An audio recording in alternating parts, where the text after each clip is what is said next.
This is the plaintiff, Christina Merrifield. She says the defendant's a very irresponsible person who let her vicious dog roam the streets, and it attacked her poor defenseless dog Rocky, injuring him badly.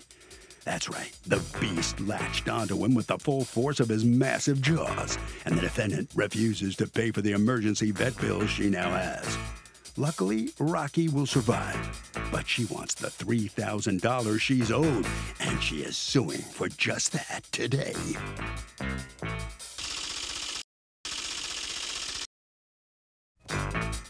This is the defendant, Nancy Cannizzaro. She says the plaintiff left her a nasty text claiming her dog Diamond injured her Jack Russell mix. The woman's trying to gouge her out of $3 grand, when all she can see from the photos is a little scratch on the dog's jaw. The defendant says she's being unfairly charged for other things and refuses to be ripped off by the likes of the plaintiff. She's accused of a doggy disaster.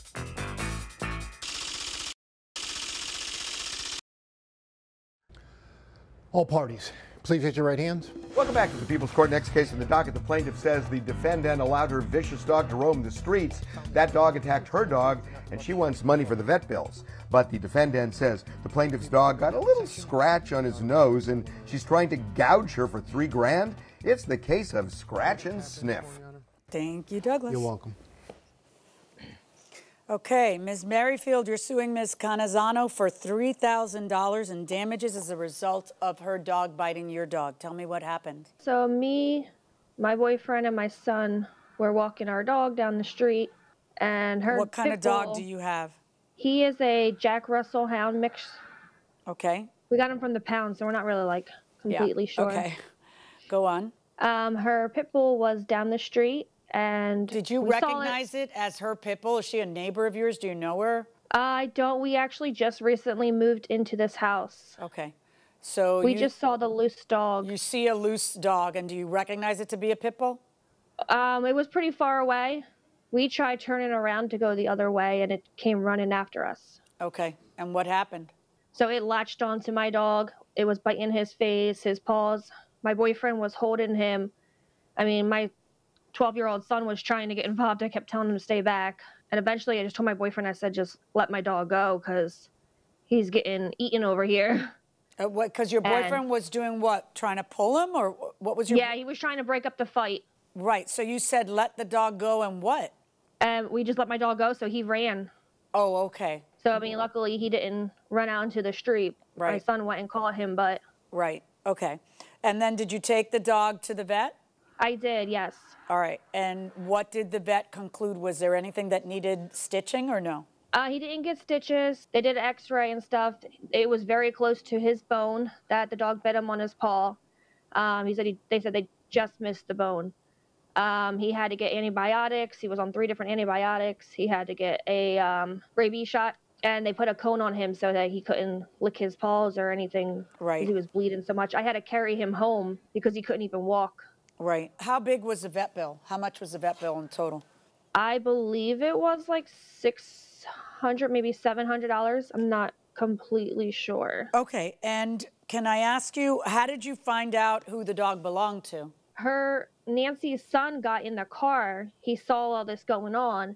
He went and got in his car and drove after the dogs. And we kept asking him who his name was. He wouldn't give us his name. He didn't want to give us any information. I got his license plate number, and we went and looked to see where the car was at so I could get her address. Okay. And have you ever talked to Ms. Cannizzaro? Nope. Okay. Did anybody ever pay you any part of the vet bill? She did pay me part of it. Okay. So how did that happen if you never spoke to her? Did your husband speak? My boyfriend. Your boyfriend spoke to her. Okay. So your boyfriend speaks to her, tells her what the vet bills are, and she pays a portion of it, correct? Yes. She agreed she was going to pay the whole thing. And then afterwards... And then afterwards, what happened? She said she wasn't paying at all. She said that she didn't think it was necessary that he got x-rays. Ms. Cannizzaro, what's going on? I wasn't home at the time, and apparently the dog got out. And my son was here, and he realized the dog got out from behind the fence. How did the dog get out? She dug a hole under the fence, which we have since fixed. But Okay. She dug a hole into the fence, I guess, and got out. And then he realized that she had gotten out and then went to get her and saw the scuffle, I guess, at the end of the street. Then he wound up calling me when he got home, so I knew what was going on. Then they contacted me, and by text originally, not via phone, I don't believe. And it was from her boyfriend. I think his name's Randy. Right. And so you went ahead and paid because you know your dog. And why is it always a pit bull, Douglas, that gets Talking about that, weren't we? Right. It's always a pit bull who gets But we still can't answer that question. Why? Because if there's any dog you should be more careful with, it's a pit bull because of their nature to do a lot of damage by latching on and not letting go. I just don't understand. I understand pit bulls. I don't understand pit bull owners. So you have decided to pay all of her out-of-pocket costs except $247 for x-rays, and you refuse to pay that. And your reasoning is what? I didn't think it was necessary. I know she took it to a vet, but that particular vet is known for high fees. But aside from that, I mean, she sent me pictures. I don't know if you've seen the pictures. And the pictures of the jaw, I mean, there's a couple scrapes. So I just thought that was unnecessary. If it was your dog, would you have thought it was necessary? No. Let's see. If you don't take x-rays, how are you going to know if any bones are broken? Poor doggy. How's the dog doing now?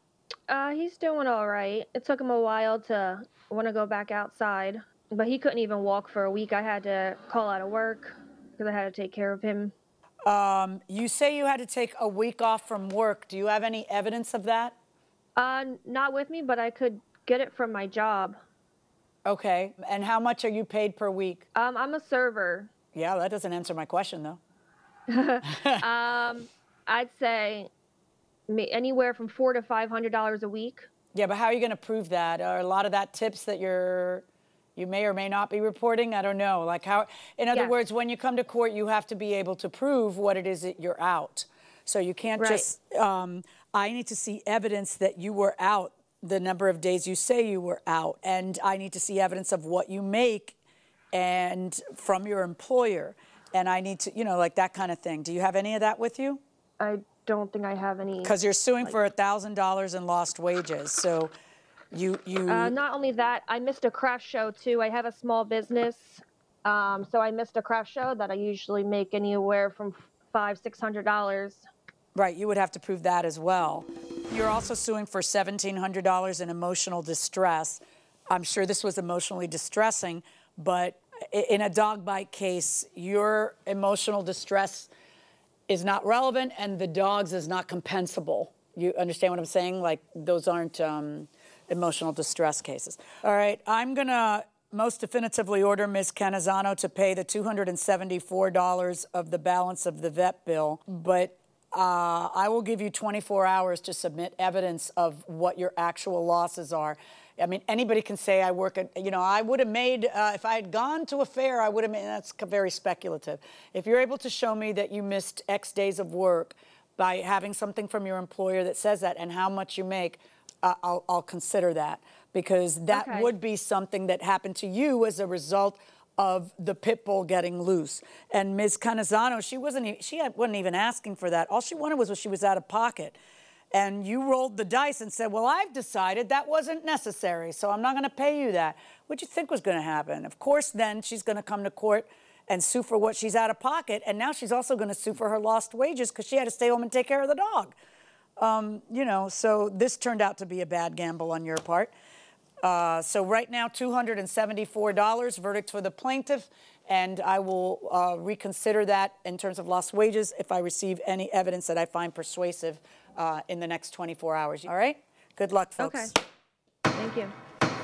Okay.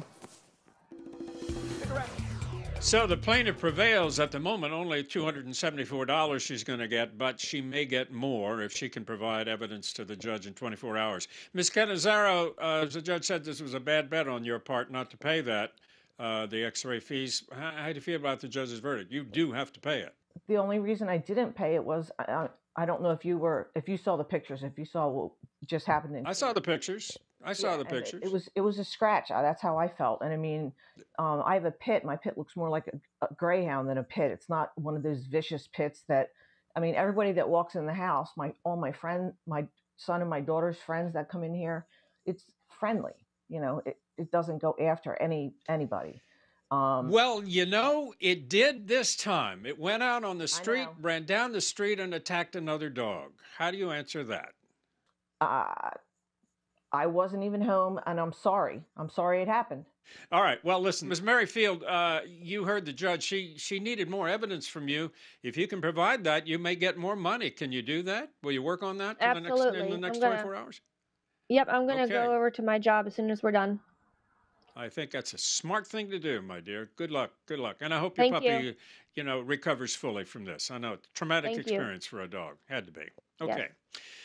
All righty. That'll bring this case to a close. Mr. Levin, what are you thinking, Harvey? So, Doug, in most states, look, if she was bitten, she could get pain and suffering. If the dog is bitten, in most states, the answer is you can't get pain and suffering. Now, the law is changing some so that you can get more money if a dog is injured, more than the value of the dog. But in terms of pain and suffering, that, my friends, is an uphill climb. If you own a mobile home and rent the space for your home, are the owners of the park responsible for damages to your home from tree branches? A very big tree branch broke off a tree and went right through my roof. Let's first answer the question, which is only if they knew that the tree was diseased, and you're able to prove that they knew it, and they knew it was a hazard, and they didn't maintain it properly and didn't chop it up. Otherwise, if it's just a tree and it's a windstorm, it's an act of God, and you're kind they're of not out going of to be luck. responsible. In fact, you want to find out also, you might want to talk to the people there and say, hey, do you guys have insurance to cover that damage? covers that, where usually, you know, insurance Everything's doesn't. excluded. Yeah, right. Everything that's likely to happen is probably not covered by the insurance. Windstorm, forget about it. Yeah, right. So it's kind of, and even with windstorm, trees are often excluded from the windstorm. So if the tree hits your house will be covered. But so you should, hopefully you have insurance. Hopefully the place has insurance. Hopefully one of those two insurances pay. But if you're asking me the raw question, in the end, will I be able to get it from the mobile home park owner? The answer is the same thing it is when it's your neighbor. If it's an act of God, it's an act of God. If they did something negligent, then they'll have to pay. That's a tough spot to be in because I think chances are they're going to be out of luck. They're going to have to figure out a way to pay for it. Yeah.